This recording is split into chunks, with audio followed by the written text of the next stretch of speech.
Intervals are the backbone of every melody and chord you love, from the powerful perfect fifth in Star Wars to the melancholic minor third in Greensleeves. And yes, those major seconds and minor thirds and perfect fifths aren't just boring theory.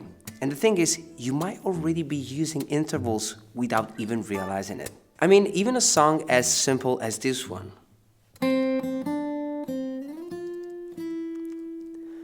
is built on a lot of different intervals. So today I'm going to show you what intervals are, the sound of each one, how to recognize them, and most importantly, how to use them to create beautiful music. All the tabs and sound slice tabs will be available on my Patreon page.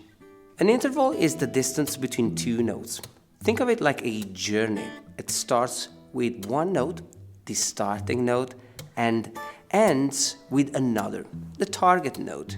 The size of the interval depends on how far apart those two notes are, both in sound and on the fretboard. In this video, we will learn and put into practice 10 intervals, starting with the major and minor second. A minor second, also called a semitone or half step, is the smallest possible interval in Western music. On the guitar, it's the distance between two notes that are one fret apart. A major second, also called a whole step or tone, is slightly larger. It's the distance of two frets on the guitar. Now on the fretboard, intervals are easy to spot. Minor seconds, there are two notes on the same string, one fret apart. Think about C going to a D flat. A major second is still two notes on the same string with one fret in between. Think about C going to D. Alright, let's put it into practice. For this idea, we're going to use the major and the minor second melodically across the fretboard. We can create melodic ideas of two notes like this.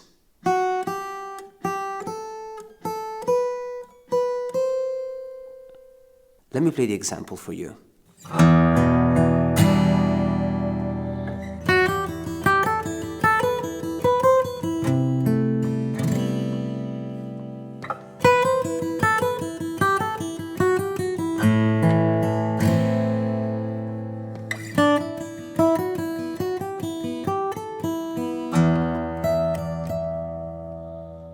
Next interval, the minor third.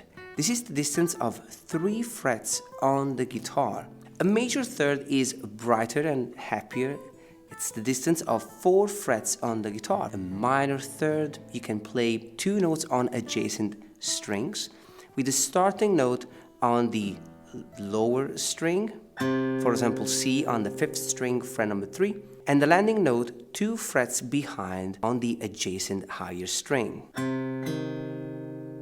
For the major third, simply move the landing note one fret up from the minor third shape. Keep in mind, there is always an exception when the shape involves the second and third string. Due to their unique tuning interval, the shape shifts slightly, so it looks a bit different than on other strings. Let's put it into practice. Let's write a beautiful melody in thirds. We are in the key of G major, G major, E minor, C major, and D major. And the goal here is to play those beautiful thirds across the fretboard.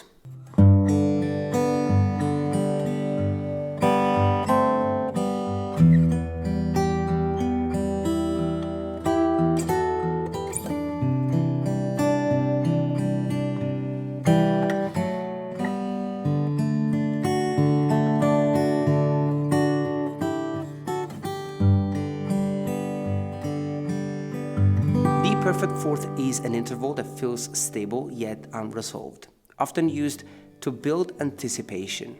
It's the distance of 5 frets on the guitar. For example, if you start with the note C on the second string, fret 1, the fourth is found on fret 6. On the fretboard, this interval is easy to recognize.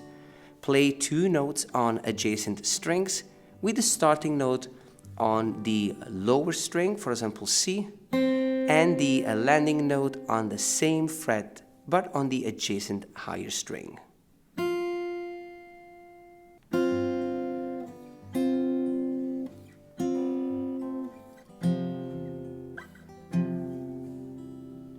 For the perfect fourth, we take it a step further and create something a little bit more rhythmic and bluesy.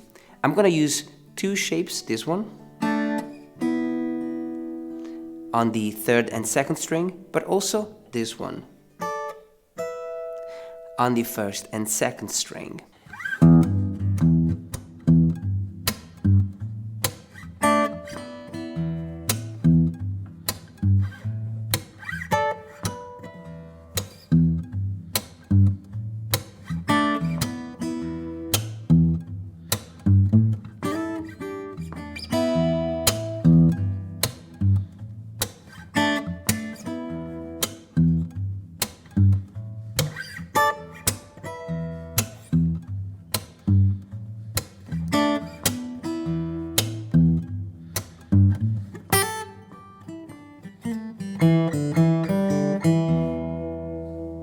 The perfect fifth is one of the most powerful and stable intervals, giving music a sense of strength and resolution. It's the distance of 7 frets on the guitar. For example, if you start on the 2nd string, fret 1 with the note C, the perfect fifth is found on fret 8. This interval is the backbone of power chords, a chord shape widely used rock music, pop rock, and blues. On the fretboard, play 2 notes on adjacent strings, with the starting note on the lower string, for example the C, on the 2nd string, and the landing note 2 frets above on the adjacent higher string.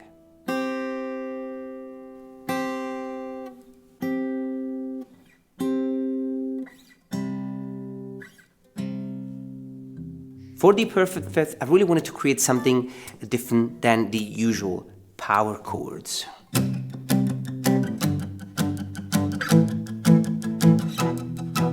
We're gonna use the power chord shape here, here, but also here and here.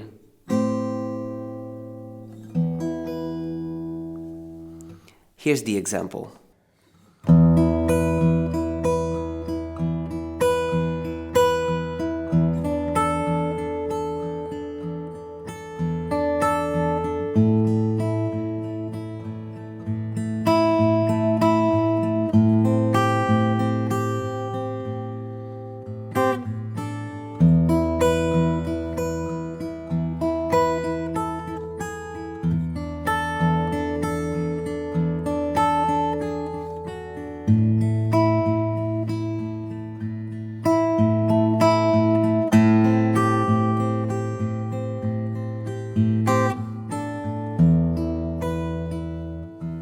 Next on the list, the minor sixth.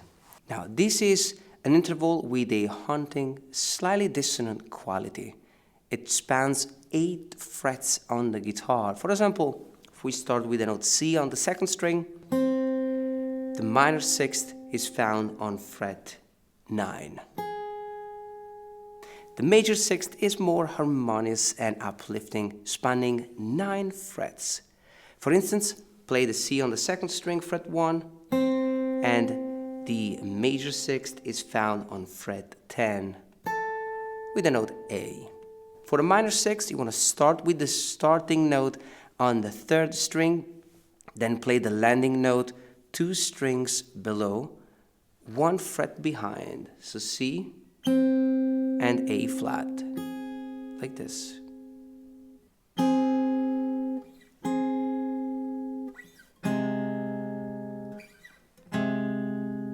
For the major sixth, keep the starting note on the 3rd string, but move the landing note 1 fret higher on the 1st string.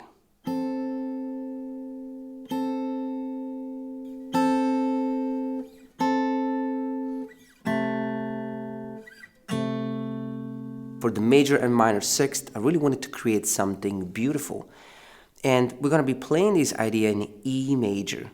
We have the major sixth and minor sixth played on the fifth and third string, like this.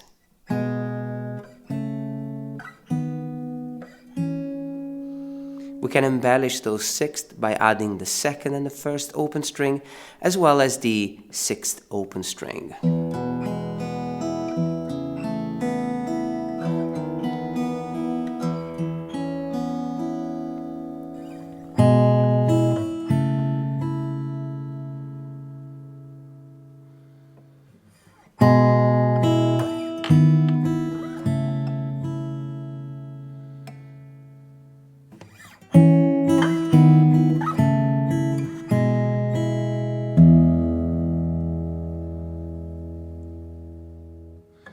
Last but not least, the minor seventh. Now this is a versatile interval often used in blues, funk and jazz. It spans 10 frets and has a soulful, slightly unfinished sound. The major seventh is smoother and more sophisticated, spanning 11 frets. Now on the fretboard, similar to the major and minor sixth, you will have the starting note on the third string and the landing note 2 strings below and 1 fret up. So this is the minor 7th, C to B flat, and this is a major 7th, C to B natural. For the major and minor 7th, things were a little bit more challenging. Those intervals are quite dissonant. They don't sound great. This is a major 7th, and as you can see, it doesn't sound quite pleasant. So you have to use it in a certain way to make the most out of this dissonant yet quite useful interval.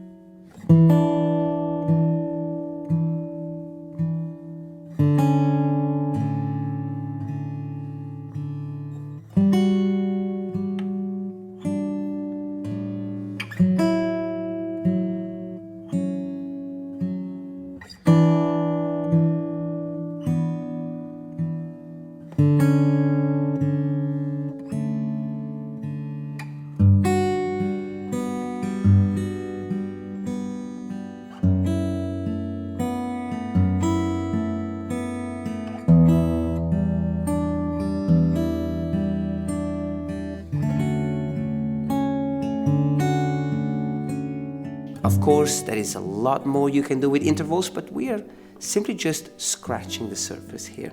If you're serious about learning acoustic guitar, check out my daily guitar quest.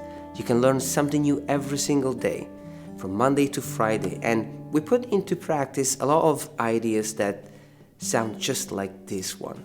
We also give you access to tabs and sound slice tabs, so you can play along with me every single day. Also, you can get the tab and the interactive tab on my Patreon page. Check out all the info in the description down below. Let me know if you enjoyed this tutorial. I'm going to leave you to practice those beautiful intervals.